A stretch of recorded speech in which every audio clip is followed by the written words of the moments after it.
Before the victory celebration, I concealed from my childhood friend, the general, that the orphan girl he had fallen in love with at first sight was about to enter the prince's mansion. As a result, the orphan girl became the prince's beloved concubine, and the two could no longer continue their relationship. My childhood friend resented me for 10 years. To vent his anger and to humiliate me, he demoted me from a dignified deputy general to a lowly horsekeeper. You said you would do anything for me, prove it to me. 10 years later, when news came that the prince had ordered the orphan girl's death, my childhood friend, his eyes bloodshot, stabbed me through the chest with his sword. I told you long ago, she would die in that man-eating cage, given a second chance at life. I held nothing back, and as he wished, he exchanged the tiger tally commanding an army of 100,000 for the orphan girl's release from the prince's mansion. Hello, everyone, welcome to my channel. Subscribe us to read wonderful stories every day. Now, the story begins. Upon leaving the princely estate, Qin Lin and Su Xiaoyun embraced each other and wept. 3 days later, at the grand wedding, all the high-ranking officials and nobles of the fiefdom came to celebrate. Even the emperor from the distant capital sent a messenger post-haste to deliver a lavish gift. Qin Lin's heroic act of sacrificing 100,000 Qin family troops for love had spread like wildfire over those 3 days, with everyone teasing that even the mightiest hero could not escape the allure of a beautiful woman, the prince of Ming City, buying the pair of lovers and gaining 100,000 Qin family troops in the process, could truly be called the ultimate victor. Clad in a green light armor robe, I sat in a corner seat, downing a gulp of wine while coldly watching Qin Lin, dressed in bright red wedding robes, toasting and mingling amidst the bustling crowd. Liao Pingwei, my fellow deputy general, still couldn't figure it out after 3 days of pondering. What kind of madness has possessed the general? How dare he snatch a woman from the prince, and even hand over the tiger tally? Yes, in this life. Upon learning that Su Xiaoyun was about to become the concubine of the Prince of Mingcheng, Qin Lin resolutely requested the prince to bestow the marriage during the victory celebration, even going so far as to offer the tiger tally commanding 100,000 troops and 3 years of military achievements as the betrothal gift. The Prince of Mingcheng, who had long desired to take control of the Qin family's army for his own use, was overjoyed and readily accepted the tiger tally. Seizing the opportunity, in my previous life, I concealed the news and withstood the pressure from the Prince of Mingcheng to help him retain the tiger tally, only to be met with 10 years of humiliation and retaliation from him. Song Ji, didn't you say you were willing to do anything for me? Then go and tend to the horses for this general. Prove to me your loyalty. In fact, I had already bribed someone in the prince's mansion. As long as Su Xiaoyun cooperated and followed the plan, she could legitimately fail the selection and leave the mansion. However, Su Xiaoyun did not cooperate. Instead, she sent a letter to Qin Lin. Meeting you has been the greatest fortune of my life. I dare not hinder your future with my humble self. Now that I have entered the deep sea of the noble household, you must not anger the prince for my sake. I hope you will take care of yourself. Written with tears by Xiaoyun. Upon receiving the letter, Qin Lin was deeply devastated and immediately wanted to rush into the prince's mansion to take her by force, including me.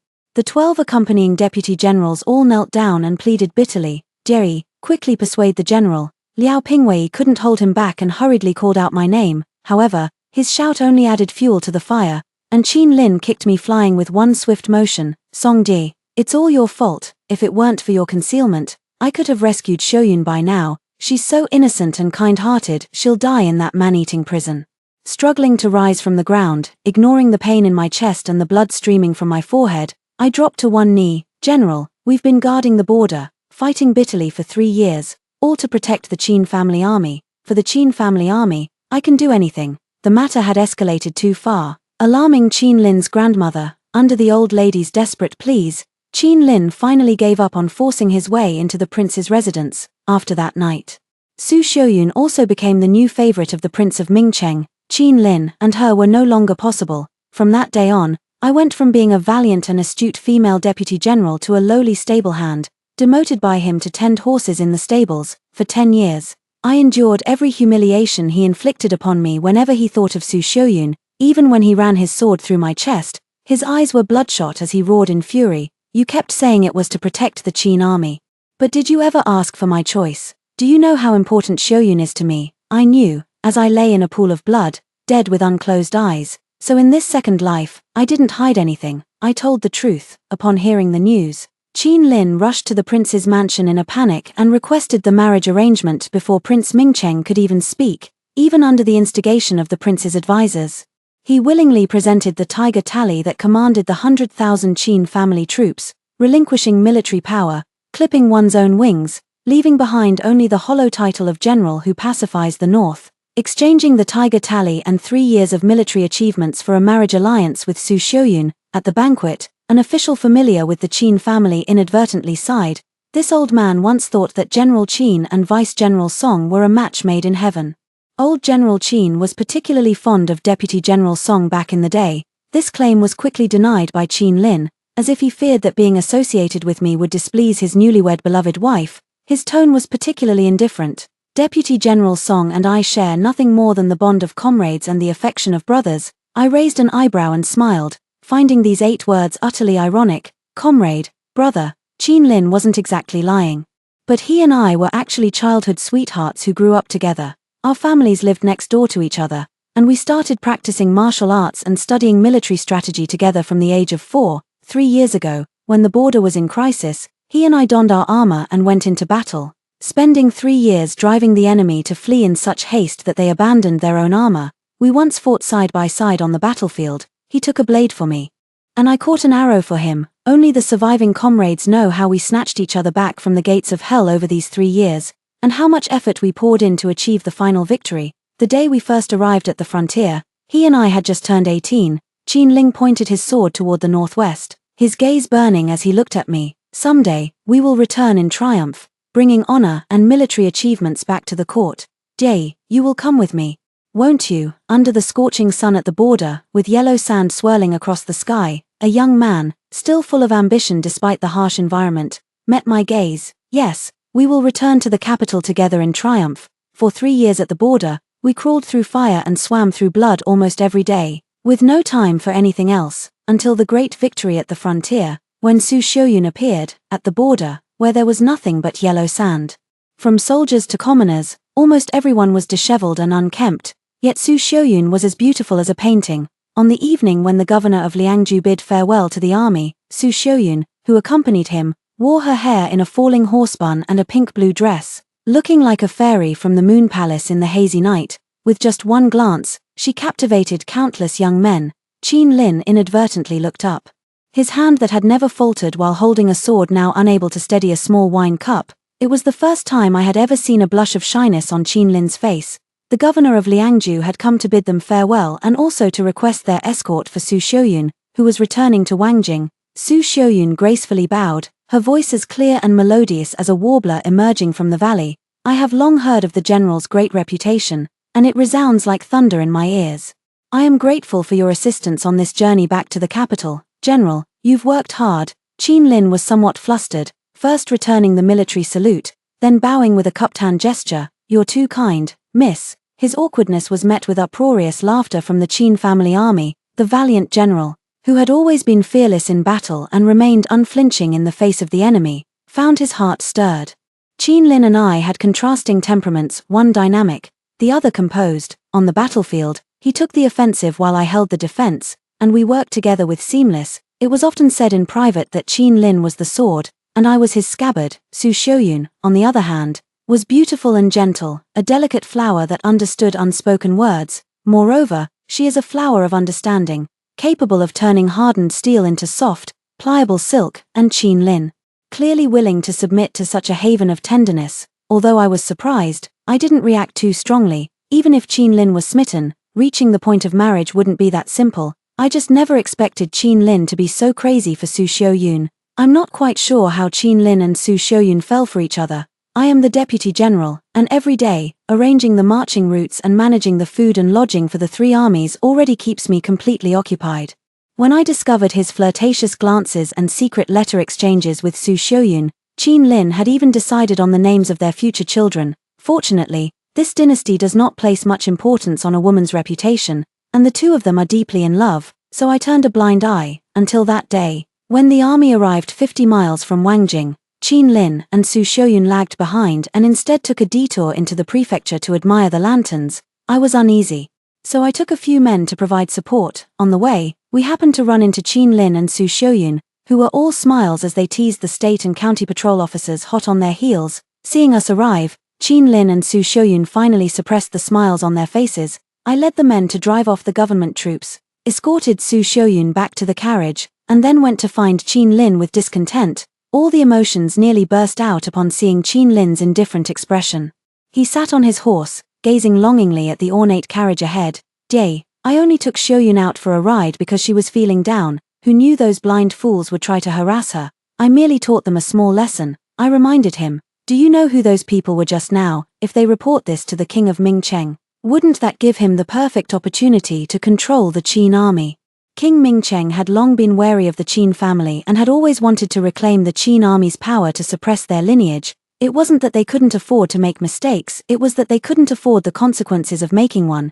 Qin Lin pursed his lips and lifted his chin. If King Mingcheng wants something, he will create an opportunity even if there isn't one. So he cast aside all the efforts of the past 3 years, including the caution and restraint of myself and others, just to make Su Shoyun smile. Though it was the same face, as I looked at Qin Lin's handsome features, I only felt a sense of unfamiliarity, and a chill even crept into my heart. In the end, I said nothing. The Qin army is surnamed Qin, and its commander is Qin Lin, but deep down, I knew that Qin Lin could no longer maintain the wisdom and decisiveness he showed on the battlefield when facing Su Shoyun.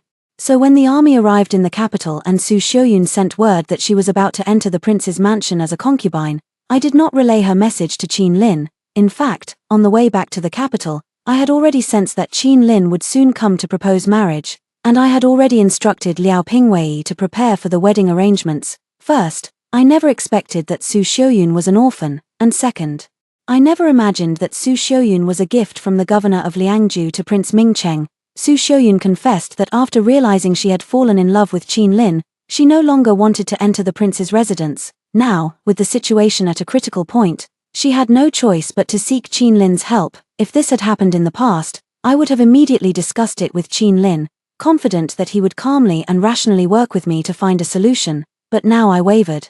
Especially after Qin Lin had a fierce argument with the old Madame Qin in order to marry Su Shoyun. I sent Su Shoyun away by telling her I would help her, and it wasn't until I accompanied Qin Lin into the palace and received the rewards before leaving that I finally told him. In the 10 years that followed, I replayed the events countless times, wondering if there had been a better way to handle the situation back then. I did try to explain myself in front of Qin Lin. Qin Lin, I had thought about bringing her out. As long as she cooperated, we could have. He sneered coldly, looking at me with utter disgust. Song Ji, not everyone is as scheming as you, or perhaps you have other plans. I looked at him, listening as he dismissed my entire being with a single sentence, and felt utterly ridiculous. After all the years we grew up together, he didn't trust me. The wedding banquet was nearing its end. All the other guests had left, leaving only our Qin family troops. Qin Lin lifted the red veil for the bride, Su Shoyun, and cheerfully brought her out to greet us. Held by Qin Lin's hand, Su Shoyun shyly approached us and gently bowed to me. Sister Jie, you and my husband grew up together and have fought side by side. May I call you sister? We owe our marriage today to your gracious concession. I cast a sidelong glance at my beaming companion and simply smiled faintly. Qin Lin and I are merely comrades who practiced martial arts together for a few days, hardly what you'd call childhood sweethearts. You may simply call me Jie, just as the general does. Your union is born of mutual affection. I dare not claim any credit, much less call it gracious concession. Qin Lin glared at me disapprovingly. Jie, you're speaking so distantly tonight. Don't tell me you didn't even prepare a wedding gift. I smiled politely. How could that be? This is the calligraphy I wrote for you both. Peace and smooth sailing. Qin Lin laughed in disbelief. What kind of gift is this? Others all wish for marital bliss and bearing children early. I smiled without answering. Peace and smooth sailing were my final blessings for the Qin Lin of the past. Accompanying a ruler is like accompanying a tiger. By voluntarily surrendering his military tally for Su Shoyun, he essentially stripped himself of his greatest protective talisman. In his previous life, Qin Lin returned to the frontier with the Qin family army, with a massive army at his command. Who would dare provoke him? Even though the king of Mingcheng regarded the Qin family army as a thorn in his side, he had no choice but to endure it. He had been stationed at the border for 10 years, promoting agriculture and education in the same way I once did, and in matters of law and litigation, he reasoned with the people, earning the support of officials and civilians across several border states. On the other hand, the Qin family army repeatedly repelled invading enemies, accumulating numerous military achievements. They had power and influence, fame and fortune, except for that one, Su Shouyun, the beloved consort of Prince Mingcheng, who was far away in the capital. That was the deepest pain in Qin Lin's heart. I actually didn't know what happened to Su Shouyun later on, but every once in a while, Liao Pingwei would secretly come to report, and then Qin Lin would rush to the stables in a frenzy. They came because there was news from the capital, nothing more than Prince Mingcheng taking a new favorite, which new favorite was bullying Su Shouyun, and what kind of grievances Su Shouyun had suffered. The last time I heard news of Su Shouyun from Qin Lin was in the 9th year and 8th month of her demotion to the role of protector of the horses. Su Shouyun had a miscarriage. That day, Qin Lin stormed into the stables, tore them down into ruins, and released thousands of strong war horses. I wasn't in a hurry to chase after them. After all these years, I had grown accustomed to such incidents. Qin Lin furiously roared at me, "Song Ji, Shouyun had a miscarriage. Are you pleased? This is all you're doing. You'll get your retribution." I was already numb to his accusations, so I just hummed in acknowledgement and nodded. After venting, he plopped down on the ground. A grown man wailing like a child. In fact, I've long since faced retribution otherwise. I would have been a formidable female general, not a mere stable hand. I sat on a discarded wooden stump, picked up a leaf, and began to blow on it softly. In truth, Liao Pingwei had gathered more comprehensive information about Su Shouyun than Qin Lin. In short, Su Shouyun was not the innocent, kind-hearted lamb that Qin Lin made her out to be. She had been favored in the royal mansion for nearly 10 years. Resorting to countless dirty tricks behind the scenes, her miscarriage was merely a part of the harem intrigue play. Humming a tune, a strange thought suddenly occurred to me. If I hadn't concealed the truth back then, what would Qin Lin have done? For Su Shouyun, how far would he have gone, and what would Su Shouyun have become? I never expected that this idea would become a reality so soon. Qin Lin's obsession from his previous life found reconciliation in this one. Watching the lieutenants around me step forward one by one to bless the newlyweds before us, I silently raised my head and downed the wine in my glass in one gulp. Because of regret, Qin Lin had countless imaginings about his life with Su Shouyun. In those years when he humiliated me, the more he described it in detail, the more pain he felt. Qin Lin possessed absolute confidence that no matter how dire the situation, he could rely on his own abilities to turn losses into gains. However, everything he described and imagined existed only in the virtual realm. Qin Lin, prove it to me. I was wrong. Having been reborn, because of Qin Lin's choices, everything was undergoing change, except for me. Qin Lin sought to marry Su Shouyun in the prince's mansion, and I followed closely behind, requesting to return to the border to serve as the horse caretaker, the same life path, but this time I willingly stepped into the pit. Prince Mingcheng effortlessly gained 100,000 elite soldiers. And without Qin Lin and me as the backbone, the Qin family army was easier to subdue, which delighted him beyond measure. He bestowed rewards and honors without hesitation, ensuring that even as a horse caretaker, I would not be looked down upon, and my way of thanking him was through a memorial, playing the villain for the Prince of Mingcheng by sending the old, weak, and disabled soldiers of the Qin family army back to their households to serve as domestic servants. Half a month after the grand wedding, until the day we set off back to the border, Qin Ling and I never saw each other again. I heard that he accompanied Su Shouyun on a spring outing outside the city. As I packed my bags and purchased supplies needed at the border in the capital, I occasionally leaned against the railing and looked out, each time seeing the old Madame Qin sitting motionless in the neighboring pavilion, her eyes vacant and lifeless, as if she had aged decades overnight. All the vitality and spirit in old Lady Qin seemed to have been drained away. I remained silent. Old Lady Qin was likely worried about what would become of the Qin family and Qin Ling if the Qin army no longer bore the Qin name. Both our families came from military backgrounds. Qin Ling was the only son in his family, and I was the only daughter in mine. Back when we were still in swaddling clothes, the Qin army was deliberating over who should be the commander-in-chief. Although women in our dynasty were allowed to study and practice martial arts, because I was a daughter, my father willingly stepped back and invited old General Qin to take the lead, pledging his full support. Before meeting Su Shouyun, I had never questioned my father's choices. Even when Qin Lin demanded to marry another woman, my resolve to support him never wavered. After all, back then, we trained in martial arts day and night, all for the sake of one day inheriting our father's will and safeguarding the Qin family army. I vaguely remember Qin Lin standing before the banner of the Qin family army, solemnly swearing, "I, Qin Lin, vow to protect the Qin family army with my life. As long as the Qin family army stands, the border will not fall into chaos, and the world will remain in order." Under the setting sun, The young man's handsome and resolute expression was deeply imprinted in my heart. His conviction was my conviction as well. It is the belief of our father's generation. It is the belief of everyone in the Qin army. Protect the Qin army with our lives. Protect the world with our lives. I just never expected that a single Su Xiuyun would make Qin Ling forget everything, leaving only romantic sentiments. In less than 3 months, the Qin family army changed hands. And all our efforts turned into a joke. I clenched my fists tightly, gazing at the faded flag of the Qin family army, swearing a silent vow in my heart. When I return, I will surely reclaim everything that belongs to me. I never expected to run into Qin Lin at the city gate just before departure. In my previous life, we returned to the borderlands together, leading the 100,000 Qin family troops. Now, I'm heading back to the borderlands alone. While he stays in Wangjing as a nominal general, the city gate was bustling with activity. From afar, I watched him skillfully handle the carriage, occasionally turning his head to speak to someone inside. Even from a distance, I could feel the overflowing joy radiating from him. Perhaps having shed the heavy responsibility of the Qin family army, he no longer wore the tight-sleeved martial attire suitable for training. Instead, he was dressed in the loose, ornate clothing popular among the high-ranking officials and nobles of the time. He even took on the role of a coachman, and this version of him could no longer overlap with the spirited young man I remembered. It wasn't until he was almost passing me by that he noticed my presence. Through the crowd, I gave him a slight nod. He was clearly taken aback, the horsewhip in his hand falling as if it had burned him. After saying a few words to the carriage, he steadied the horses and came to stand before me. You, where are you headed? I found the question laughable, so I laughed. To the border, to raise horses. Qin Lin's handsome brows furrowed. You're really going to raise horses? I thought you were joking in front of the Prince of Mingcheng. Suddenly I realized that Qin Lin was the real joke, one played on me by the heavens. But fortunately, it's not too late to realize it now. I gave him a faint smile. I'm leaving now.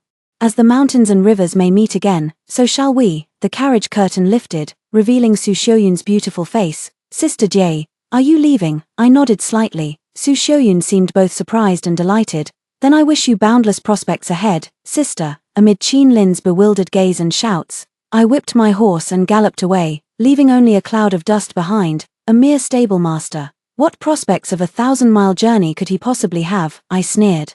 But Su Xiuyun was right. Returning to the frontier would be like a dragon returning to the deep sea, a tiger entering the mountain forest. Accompanying me to the frontier were also 7 or 8 former deputy generals of the Qin family army. They were loyal to the Qin family and unyielding in their principles. Staying in the army would have meant certain death for them, using their battlefield injuries as a pretext. After I requested permission to tend horses, I also sought a favor from Prince Mingcheng to take them along with me. The Prince of Mingcheng was eager to have the Qin army serve him as soon as possible, while also showcasing his own benevolence and virtue. Without a second thought, he nodded in agreement. With their assistance, along with the few hundred elderly, weak, and disabled soldiers of the Qin army, and my horse-raising experience from my previous life, everything fell into place faster than I had anticipated.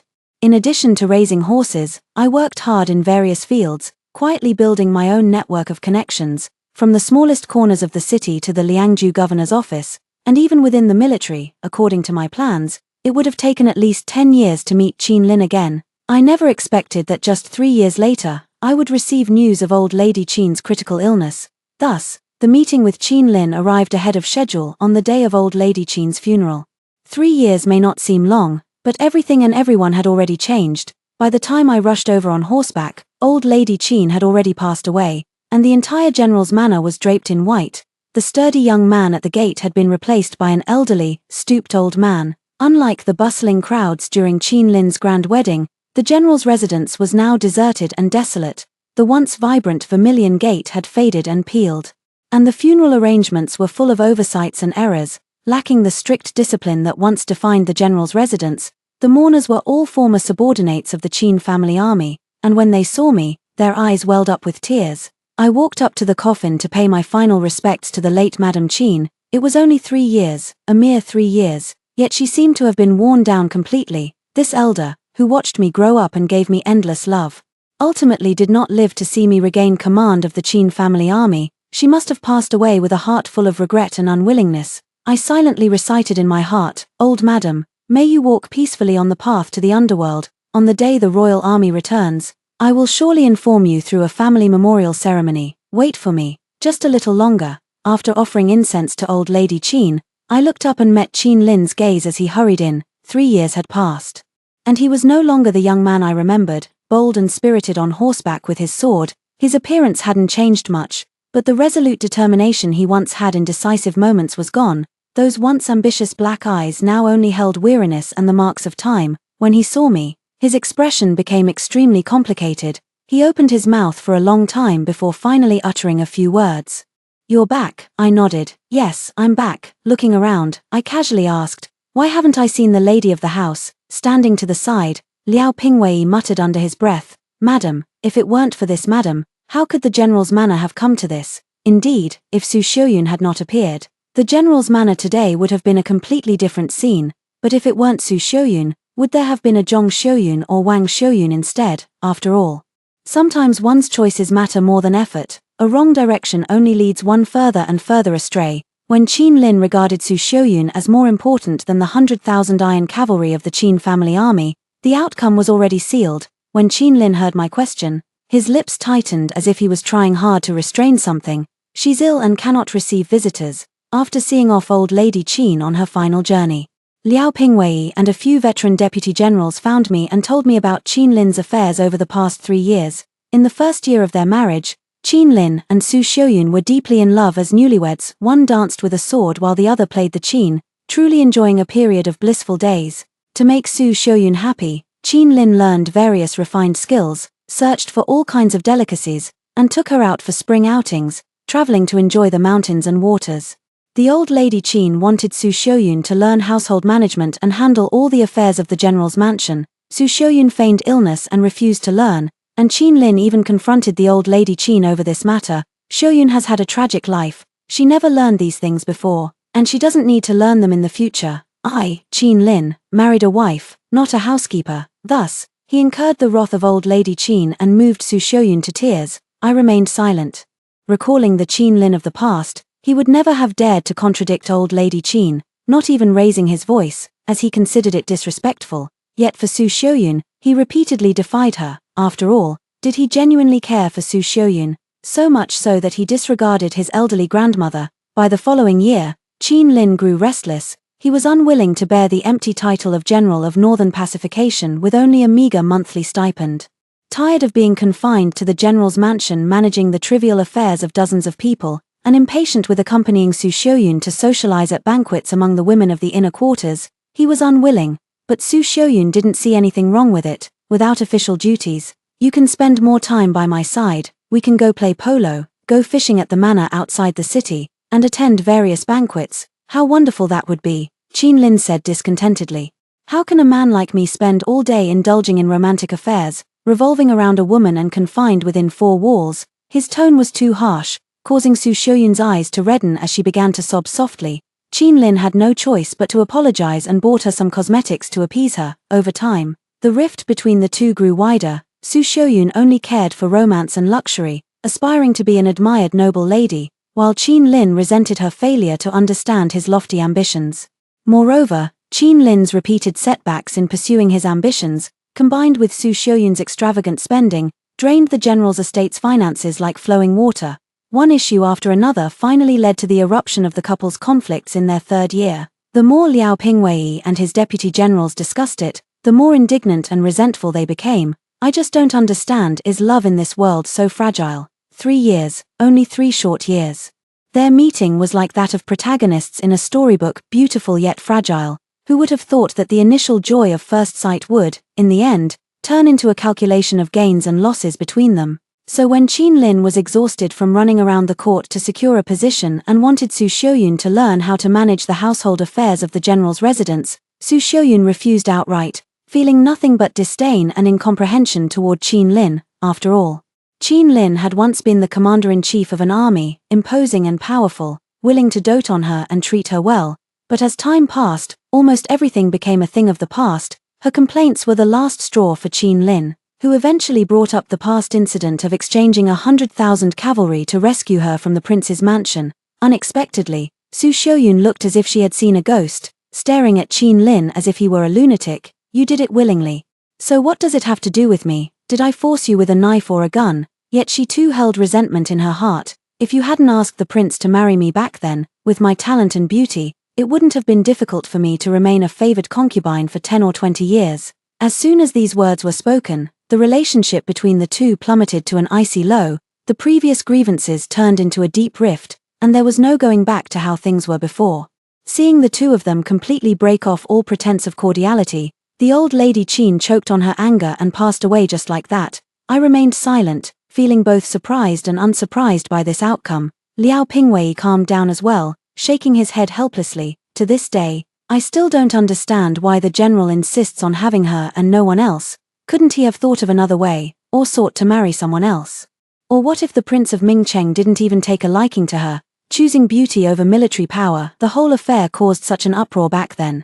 Do you think the general ever considered the idea of separation? Pausing briefly, I smiled. Perhaps so. As you sow, so shall you reap.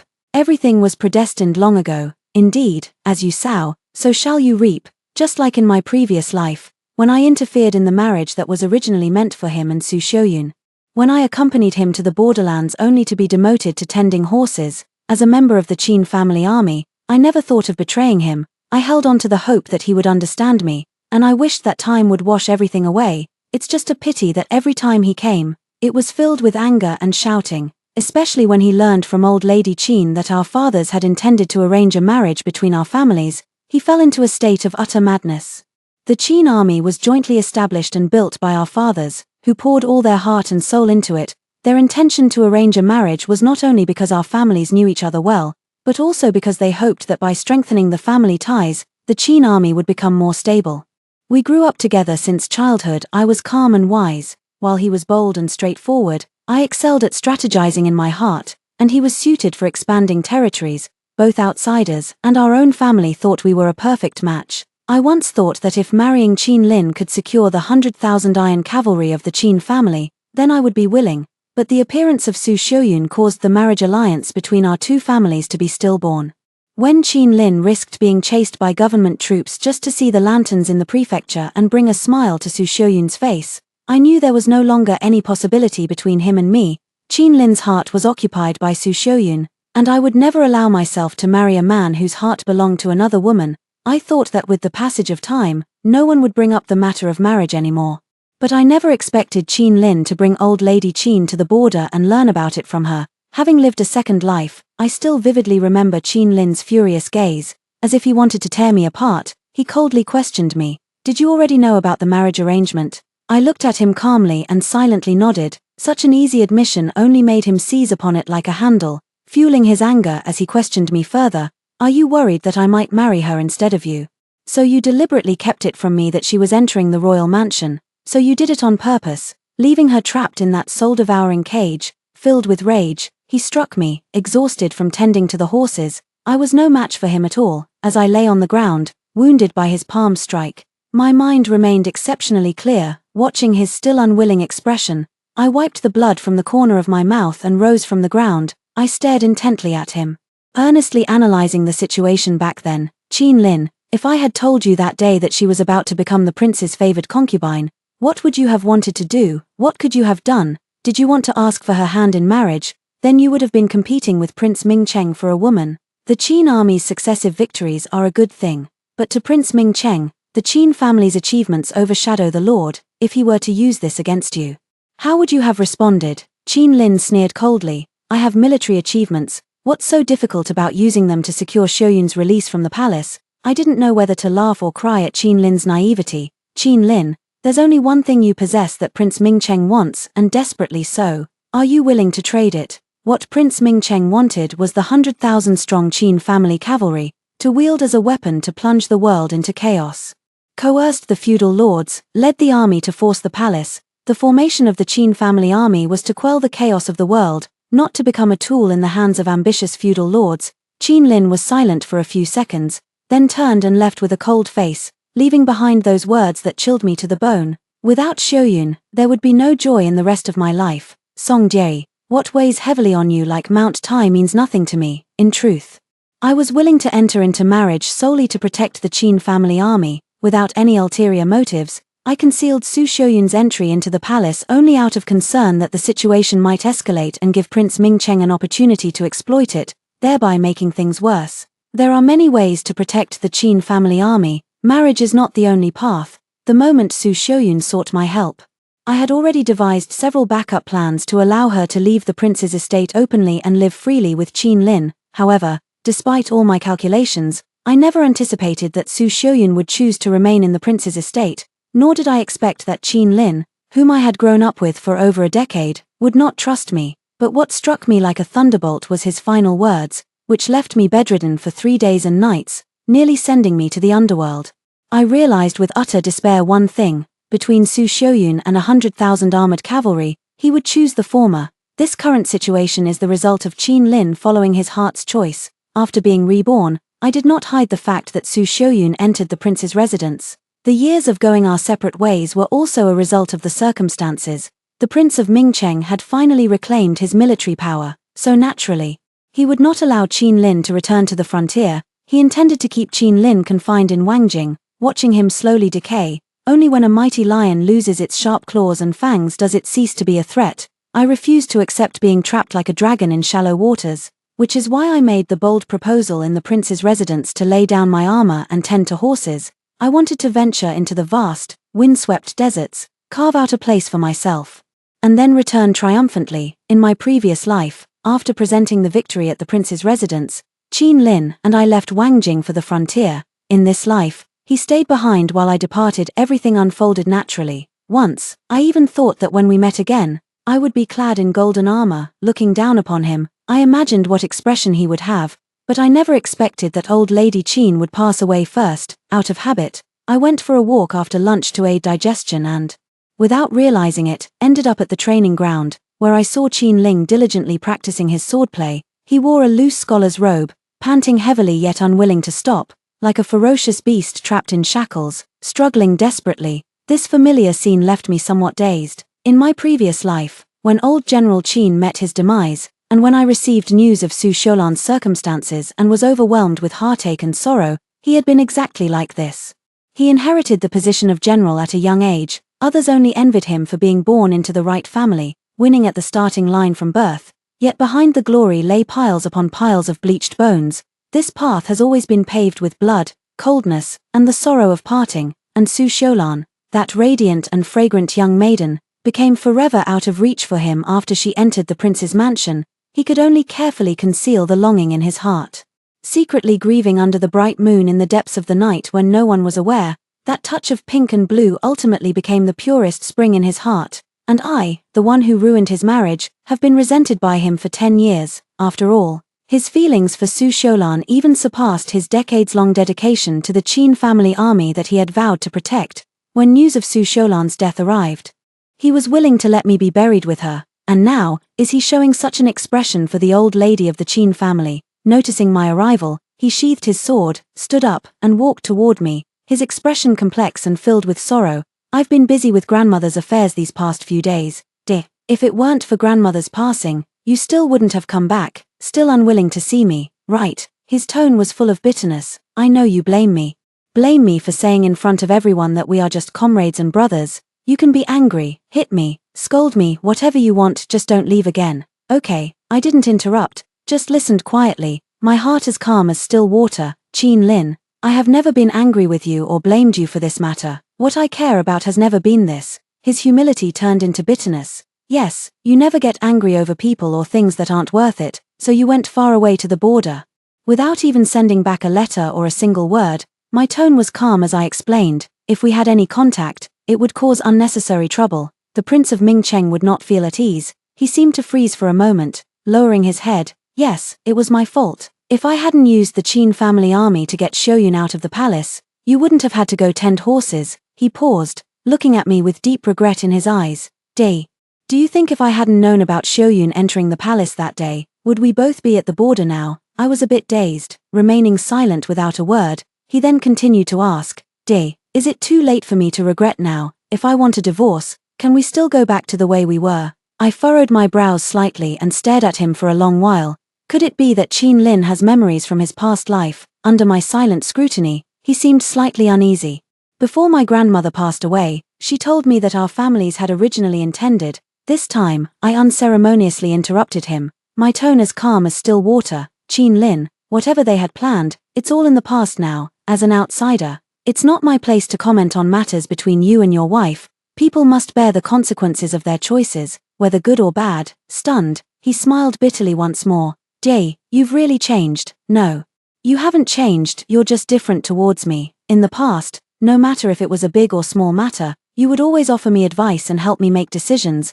My expression did not change in the slightest. The past is the past, and the present is the present. In my previous life, I also thought that with our friendship, I could give him counsel. But what I got in return was 10 years of suffering and a sword through the chest. I died with everlasting regret.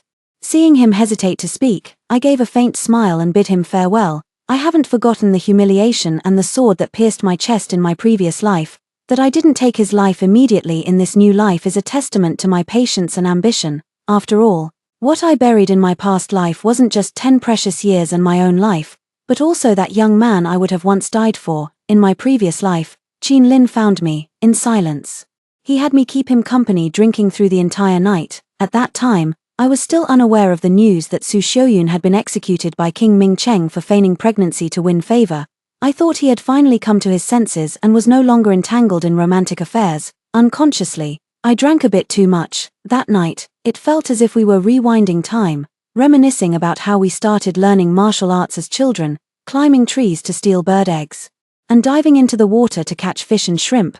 Those simple yet nostalgic memories made us smile at the thought. My heart was filled with joy, and I felt a deep sense of guilt, wanting to sincerely apologize to him. However, the sound of a sword being drawn echoed, followed by a sharp pain in my chest. His long sword had already pierced through my heart. That sword, forged by my father's own hands and given to him. The very sword that had fought alongside me so seamlessly on the battlefield to slay our enemies. How could I have died by this very blade? I stared at him in disbelief, my eyes wide. His own eyes were bloodshot, his handsome face twisted in agony. He read the question in my gaze and roared in fury. Xiuyun is dead. She's dead. It was you who killed her. I told you long ago, she would die in that man-eating cage. I shook my head in confusion. Everything I did was to preserve the Qin army. All the confusion, unwillingness, and doubts in my heart were resolved upon hearing his last words. You keep saying it's to protect the Qin family army, but have you ever asked for my choice? Do you know how important Xiuyun is to me? After I fell to the ground, I faintly heard Liao Pingwei's panicked voice, along with the causes and consequences of Su Xiuyun's death that he brought. When I hazily opened my eyes again, I had returned to the time before Su Xiuyun had entered the prince's mansion. Once again, it was my turn to make the choice, to conceal or to be forthright. I chose the latter. I told Qin Lin everything, not only that Su Xiuyun was about to enter the prince's mansion, but also that I had bribed someone inside to ensure her safe departure. I still clung to a final shred of hope that he would trust my strategy, just as he had trusted my tactics on the battlefield, to get Su Xiuyun out safely. But in the end, he proved unworthy of my careful planning. He let me down, and the memories from my previous life prompted me to plan a second path. The second path is one that belongs solely to me, Song Jie, to reclaim the military power of the Qin family. Informing Qin Lin was the first step. Voluntarily resigning from my post in the royal residence to tend to horses was the second. Once Qin Lin handed over the military tally, the Prince of Mingcheng, seeking to fully subdue the Qin army, would inevitably target me. As my status in the Qin army was second only to Qin Lin, I voluntarily requested to leave, which saved Prince Mingcheng a lot of trouble, especially since I took with me some of the old, weak, sick, and disabled from the army, as well as those 7 or 8 deputy generals with hidden injuries, all of whom were fiercely loyal to the Qin family. My goal was to safely reach the border and establish a foothold there, then gradually plan my next moves. Prince Mingcheng only knew me as a deputy general, Qin Lin's right-hand man, but he had no idea that my ambitions and strategies far surpassed those of Qin Lin. Now that I've returned to Wangjing, I inevitably had to enter the palace to request an audience and pay my respects to Prince Mingcheng. When summoned for an audience, I was surprised to see Qin Lin and Su Xiuyun there as well. I remained composed, performed the grand salute, and then stood respectfully to the side, listening to the seemingly casual chatter of the Prince of Mingcheng. This prince recalls that the general and Minister Song's families are old friends, right? Back then, the old general even wanted to arrange a childhood marriage between you two. It's been over 20 years in the blink of an eye. Minister Song, you should stay now that you've returned. The borderlands are harsh and cold. Even if you don't mind it yourself, the general surely would. These words caused Qin Lin and Su Xiuyun's faces to change color. I gave an awkward smile and bowed to Prince Mingcheng. Your Highness is jesting. Those were just jokes from the elders, spoken and then forgotten, not to be taken seriously. Now that the general is married, if your Highness continues to say such things, it would make this humble official feel utterly ashamed. I am but a crude man, only knowing how to tend to horses, and cannot compare to the lady's grace and wisdom. Prince Mingcheng laughed heartily and beckoned me closer. I approached with trepidation, crawling forward on my knees, never expecting that Prince Mingcheng wanted to look at my hands. I said uneasily, Your Highness, my hands are unsightly and might offend your eyes. Under the repeated urging of the Prince of Ming City, I tremblingly reached my hand forward. It was a pair of hands that had long endured labor, dry, rough, and cracked, with dirt even lodged under the fingernails.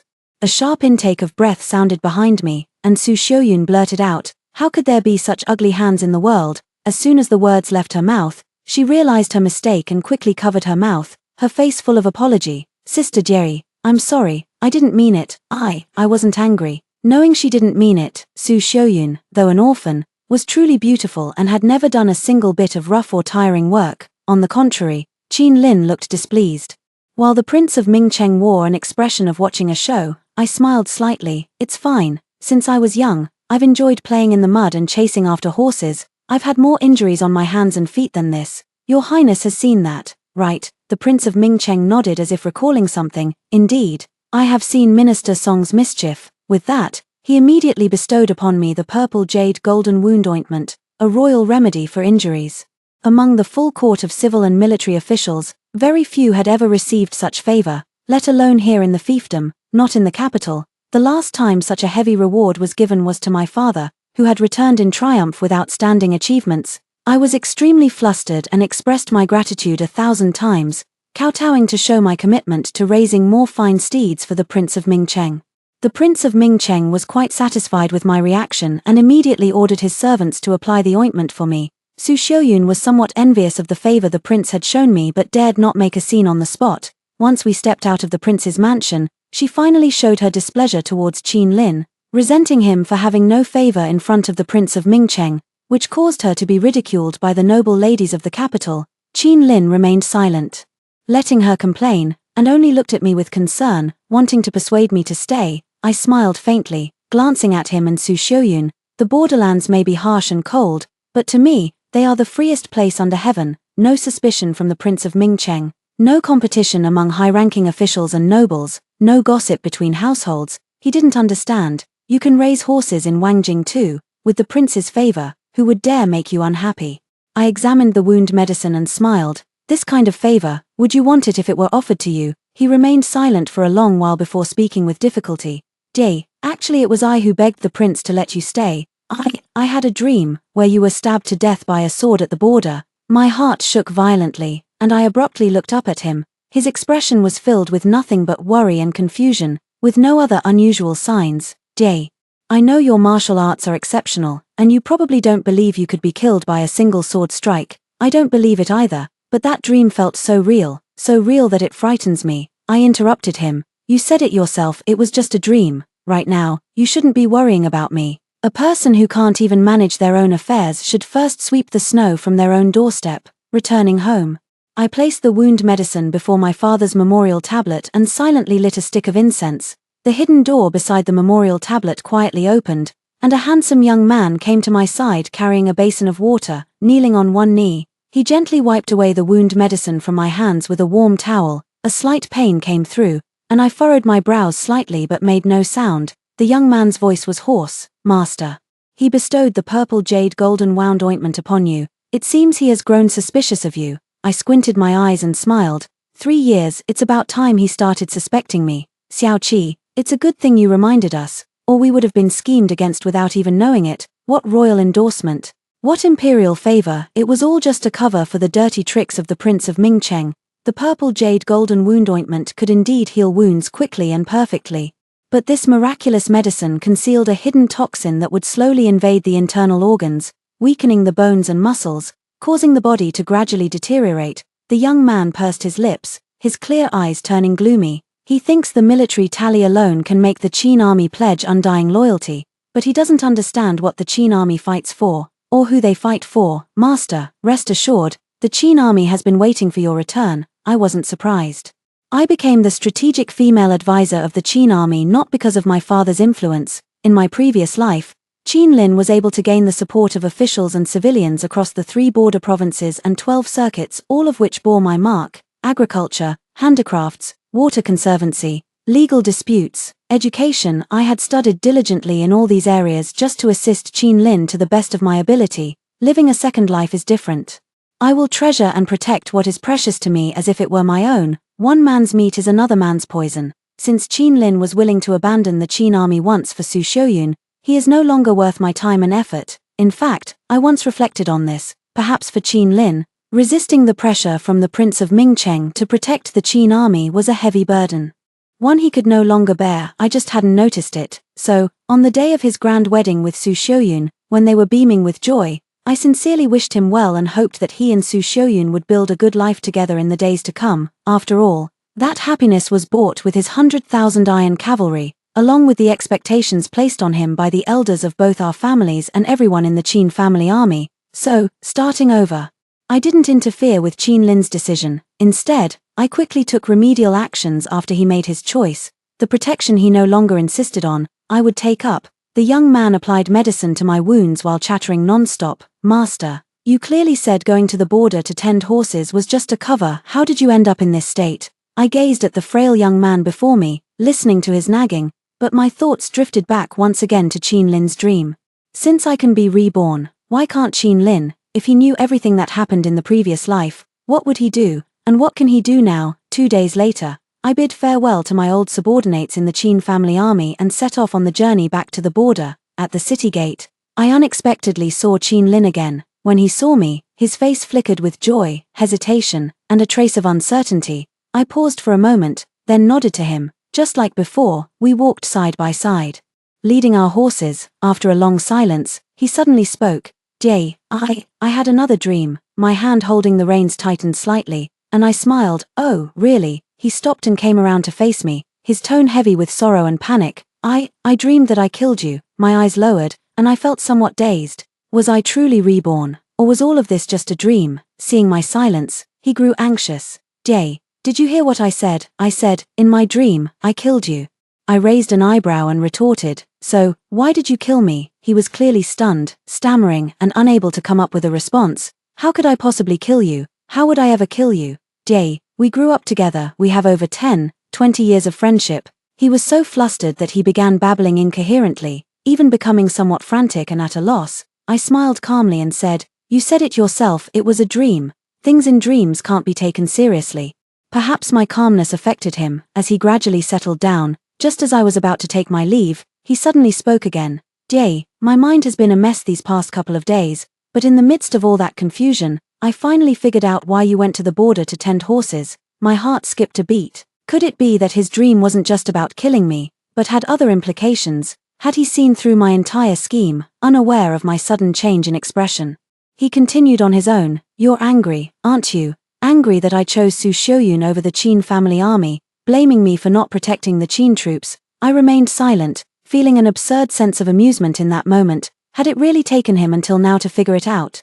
To understand what he had traded to get Su Shouyun out of the prince's mansion back then? He kept talking. Jay, you've misunderstood me. The reason I dared to act that way was because the Qin family army still had you.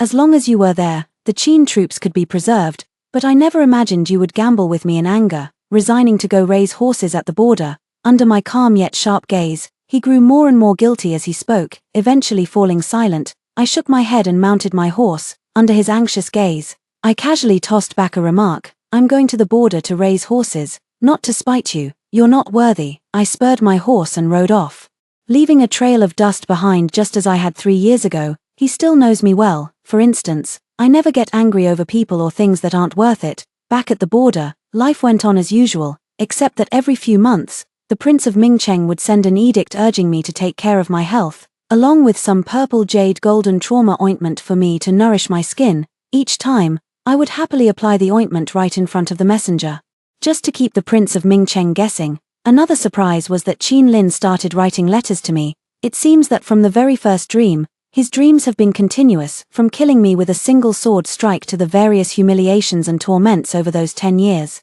The only thing missing was the reason behind his actions. He wrote to me, pouring out his heart, and it's easy to imagine how troubled he was by these dreams, however.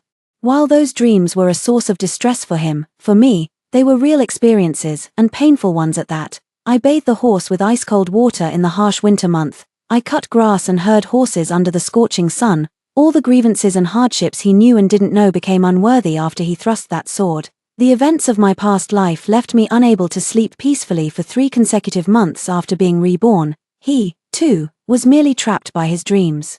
Tormented by his conscience, another 3 years passed in the blink of an eye. During these 3 years, many events occurred in Wangjing, and the news was delivered to the borderlands by means of carrier pigeons. Liao Pingwei said that Qin Lin, seeing no hope in his official career, dismissed most of the servants from his residence, sold off his properties and land, and adopted over a dozen promising orphans, teaching them martial arts and literacy. Su Xiuyun, having been pampered since childhood, could not bear the thought of living in poverty with Qin Lin. She spent her days in constant quarrels, turning the general's residence upside down. Qin Lin followed her wish and proposed a separation. Su Xiuyun also saw the situation clearly, knowing that Qin Lin could no longer turn things around. As she left, she even blamed Qin Lin for ruining her life. It is said that after the separation, Su Xiuyun married a merchant from out of town and left the troubled land of Wangjing, taking with her the wealth Qin Lin had given her. When Liao Pingwei sent this news, more than half of the letter was filled with complaints about Qin Lin. When I read it, I also fell silent for a long time. If the Qin Lin from the previous life had known that the marriage he exchanged for with 100,000 iron cavalry would last less than 6 years, and that it was only briefly happy for 2 of those years, what would he have thought? That is, 100,000 iron cavalry. Other news is that the king of Mingqing's health is failing day by day, seemingly on the verge of exhaustion, and all the administrative affairs of the fiefdom have been handed over to the 5th prince to manage. It was the 7th prince, who lost his mother at a young age, who stepped forward and attended to the king of Mingcheng day and night, serving him medicine, which slightly improved the king's spirits. Along with the news came the confirmation from the king of Mingcheng that my journey to the border was for ulterior motives, not because of my claimed interest in horsebreeding, especially since the prince of Mingcheng couldn't control the Qin family's army. It made him so furious that he was on the verge of a breakdown. It seemed he would soon make a move against me. Sure enough, the decree summoning me back to the capital arrived. I knew it was time to return to Wangjing and bring this matter to an end. Once again, I entered the capital alone and unaccompanied. Qin Lin was right at the city gate, as if he had been waiting there specifically for me. After 3 years, the weariness on him had grown even heavier, but his eyes now more closely resembled those of a formidable general who commanded the borderlands. He held the reins of my horse for me, his tone flat. Jay, on your way here, I had a dream. I finally pieced together the dreams from the past few years. I raised an eyebrow, half smiling. Oh, really? As if he didn't notice my faint sarcasm, he murmured to himself, over these past few years, I've been wondering, where has the Song Jie who always put the Qin army first gone? I exchanged the military tally for a wife, and she didn't even step forward to stop me. After having that dream, I finally understood.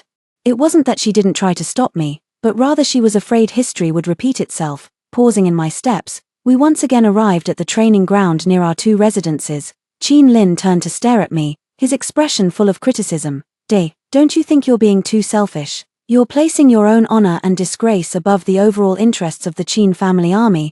I calmly looked up and met his gaze. After just a moment of silence, he guiltily averted his eyes.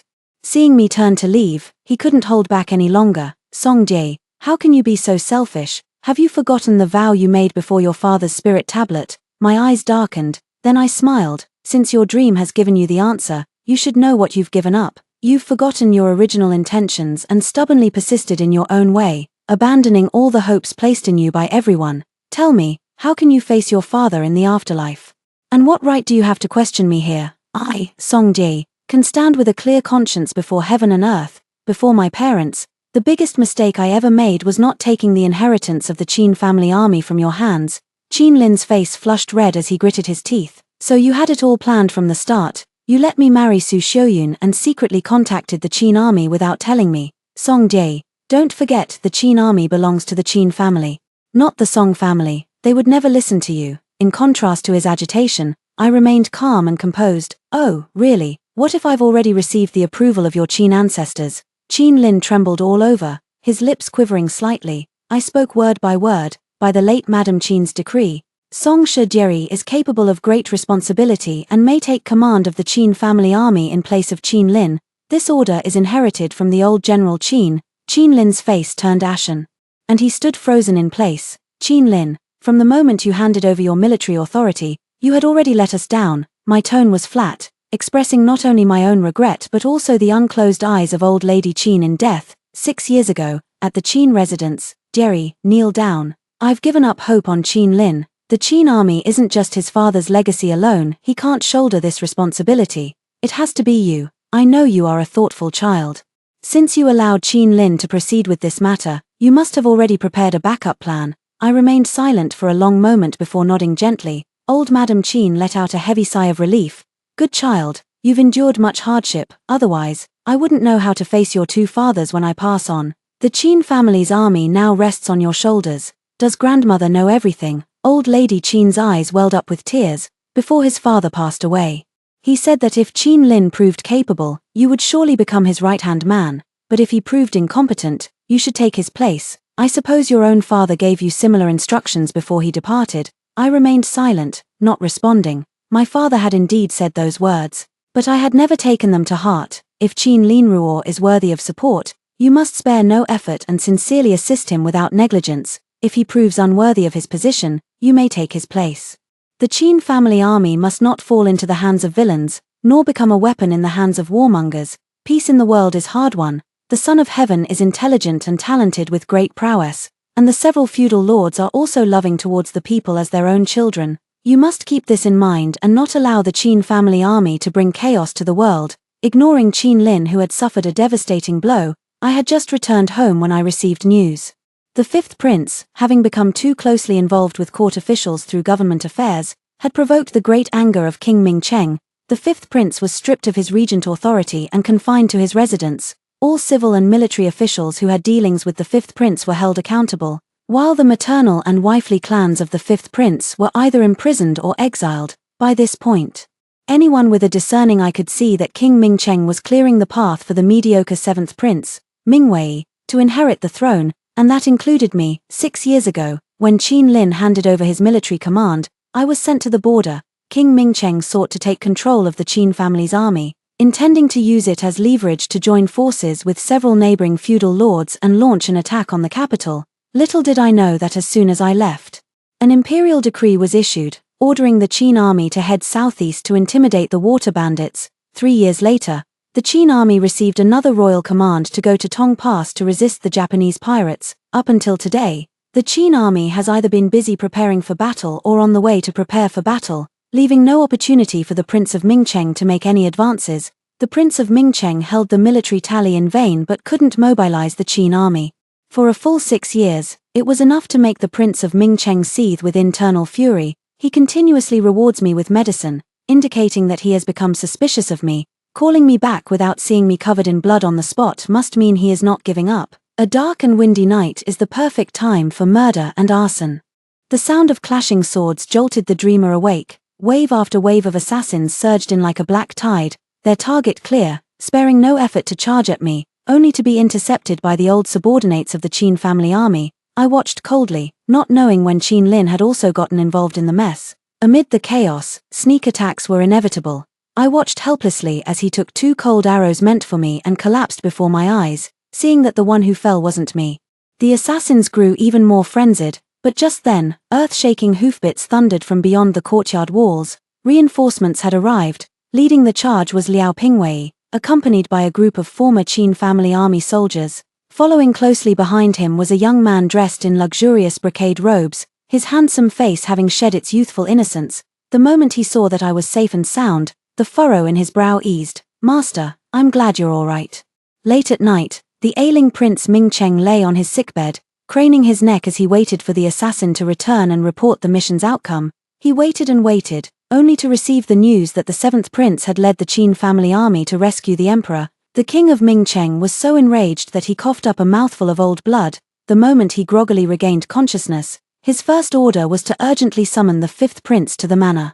But as soon as he finished shouting, he saw that I and his incompetent seventh prince had already been waiting for him for quite some time. The guards and servants who usually attended to him were nowhere to be found. The Prince of Mingcheng truly lived up to his reputation as a powerful feudal lord. Regaining his composure in mere moments, he intended to feign ignorance as if nothing had happened, but I had no intention of giving him that opportunity. I approached him. Looking down at him from above, after all these years apart, Your Highness's health seems to be declining day by day. It appears the slender horses I arranged to be sent to your manor have been quite to your liking, and the fine wine and delicacies have been equally delightful, haven't they? As soon as these words were spoken, the smile on Prince Mingcheng's face instantly froze. He widened his eyes in disbelief. It's you, Song Jie. It was your doing. How dare you scheme against me? I nodded with great satisfaction. Indeed, the women by your side were all sent by me, a new batch every year without repetition. Your daily fine wine and delicacies were not poisonous but incompatible with each other. Over time, your Highness would naturally not live to a ripe old age. Someone, cough, cough. Your Highness need not trouble yourself. The guards outside have already been replaced by our Qin family troops. They will not come in. Prince Mingcheng was furious. Song Jie, are you trying to rebel? Cough, cough. I smiled contemptuously. Isn't it you, Your Highness, who wants to rebel? In order to seize military power from my father, the prince pretended to grant him medicine to take his life, and even used the same trick on me, attempting to hire assassins to kill me. The Prince of Mingcheng clenched the bedsheets tightly, his expression fierce. It is you who are ungrateful. I am the true master of this fiefdom. You control the military power. Treating me as if I were nothing, how could I tolerate that? I remained expressionless. Your Highness may not know that when General Qin returned victorious, he intended to hand over the military tally to the emperor, but at that very moment, you proposed attacking the capital to seize the throne. The Qin family army was established for the peace of the realm, to fight for the people, not for the supreme position of the Prince of Mingcheng. The higher-ups are unrighteous. So how can they blame us for being unjust? Prince Mingcheng rolled his eyes, collapsed on the bed, and panted heavily. I am also a descendant of Emperor Taizong, so why can't I inherit the throne? Why can't I fight for it? It was my carelessness that allowed your petty tricks to deceive me. Otherwise I would have already conquered the capital by now. I smiled wryly. If it weren't for those little tricks, the one dead now would be me. His venomous gaze reignited with hope upon seeing the youth behind me. Seventh, quick, have her arrested, arrest her, and you'll be the next king of Mingcheng. The seventh prince, Ming Wei, refused. She is my master. The king of Mingcheng was so furious he wanted to throw something, but couldn't even grasp a pillow. In the royal family, there is no such thing as father and son. What kind of master is she to you? Suddenly, as if he had realized something, he asked.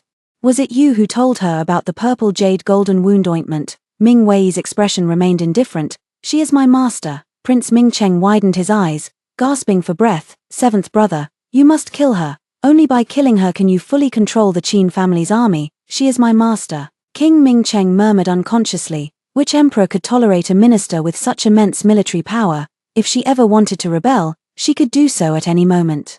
I remained silent, for what King Mingcheng said was the truth. Ming Wei still repeated the same words. She is my master. Spitting out another mouthful of old blood, the king of Mingcheng widened his eyes, his pupils beginning to lose focus. If you don't act now, you will surely regret it later. Ming Wei leaned close to his ear. Father, she is my master, but I am not your seventh son. Early in the morning, I heard a commotion erupting outside the courtyard walls. The news was spreading through every street and alley. The king of Mingcheng had passed away, and the seventh prince, Ming Wei, had ascended the throne. I quietly whittled the bamboo piece, but Liao Pingwei couldn't sit still. Jie, do you think Ming Wei can really clean up the mess his father left behind? He's still just a child. I glanced at him sideways and continued with my task. The Prince of Mingcheng has a full 12 sons, but over the years, aside from those who died young or from illness, haven't the rest been tormented by the prince until they're neither human nor ghost? Liao Pingwei gave an awkward laugh. True enough, just take the fifth prince for example. He was quite a figure. To pave the way for Ming Wei, the Prince of Mingcheng ruthlessly wiped out the fifth prince's maternal and wife's families, every last one of them. TSK. How ruthless. I didn't respond. The Mingcheng king was indeed ruthless.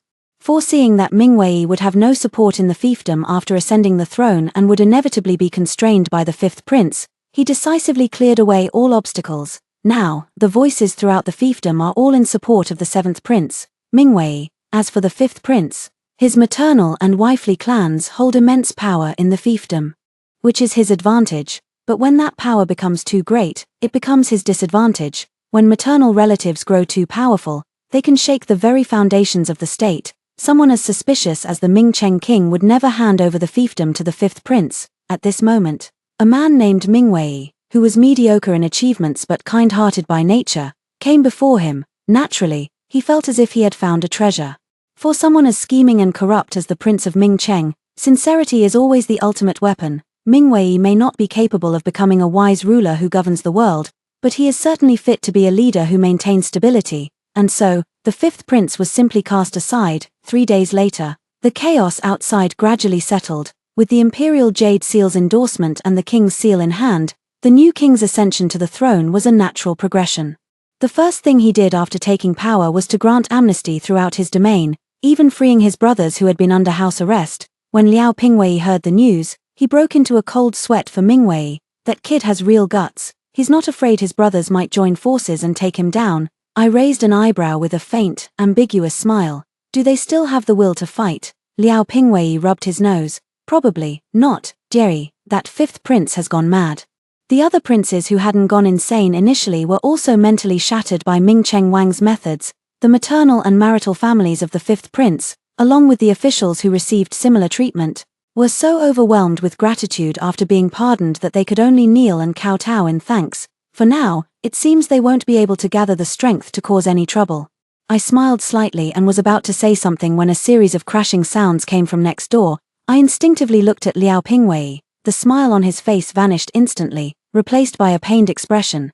The general, he's fine, don't worry about it, he'll be better after some time. Time might heal others, but not necessarily him, I said calmly. Let's go, it's time for me to bid him farewell. The once prosperous general's residence now lay in ruins before my eyes.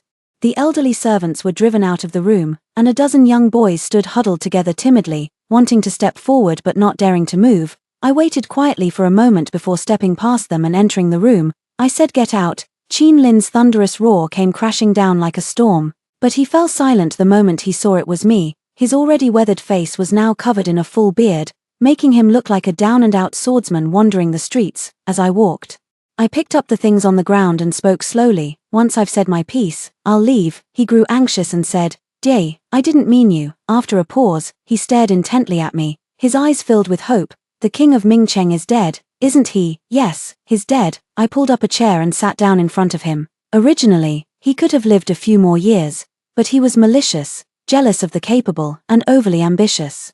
Letting him live longer would have brought too many variables. I couldn't take that risk, so I used a little trick to send him on his way. In the previous life, after Su Xiuyun was executed, the Prince of Ming Cheng was so enraged that he passed away as well, though he still lived 4 years longer than in this life. Qin Lin laughed heartily, feeling the exhilaration of long-awaited vengeance. Good, as expected of you, Song Jerry," as he laughed.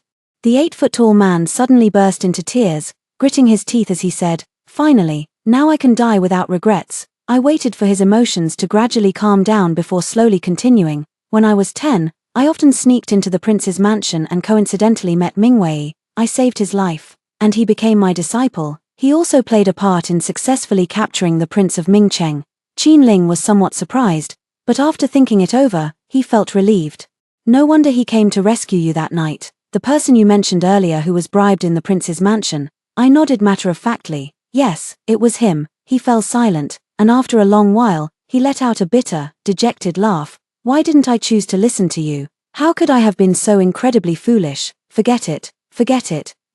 In my past life, I owed you a life. I owed the Qin army. I repay you with my life."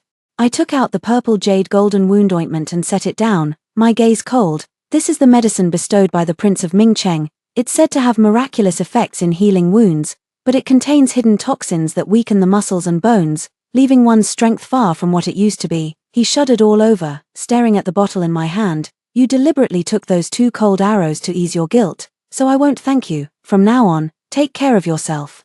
Seeing that I was about to leave, he finally couldn't hold back and cried out, "Why did you save me? You clearly hate me, so why didn't you just let me die? What difference is there between me now and a half-dead cripple? Letting me live like this is worse than death." I suddenly turned around, my eyes icy cold as I stared at him. "What right do you have to say such things, after recalling everything from your past life? You should know exactly what kind of life I endured for 10 years of humiliation and suffering at the horse ranch. Now you've merely lost half your martial arts prowess. How can that compare to the agony of my life being cut short? Do you think your death would settle everything? Of course not. You must live on, enduring 1,000 cuts and 10,000 slices, returning to the border once again. This time Mingwei was finally able to see me off openly and honorably. Qin Lin was also there to bid me farewell, standing at the city gate without stepping forward. Master, now that you're heading to the border again, when will you return? Mingwei's eyes were filled with reluctance. He is no longer here. Master, you don't have to leave anymore. I lifted my gaze to the gerfalcon circling in the sky and smiled. Xiao Qi, this place belongs to you, but your master belongs to the border. If one day you are worried, just call out, and master will surely return. Mingwei pressed his lips together tightly, then suddenly grabbed my hand and made a cut. A worm quickly crawled from his fingertip into the wound. Me, this is the mother-child Gu, the child worm is in me, and the mother worm is in master. This way, master will never have to worry about me being disloyal. If one day I die, master will know and can come to collect my body. The young man's smile was bright and cheerful, but I found myself both amused and exasperated. Master, rest assured, your wish is my command. I will surely restore the Qin family army to its rightful place. In the morning sun, the young man made his vow and bid farewell to his master. Half a year later, the beacon fires were lit again in the northwest as enemy forces invaded the border. An imperial decree was issued, ordering the Qin family army to march 1,000 miles to provide support. The new king of Mingcheng requested an edict to appoint Lady Song Jeri as the commander-in-chief. Changing the Qin army to the Song army, the imperial edict approved the request, and from then on, the Qin army ceased to exist in the world.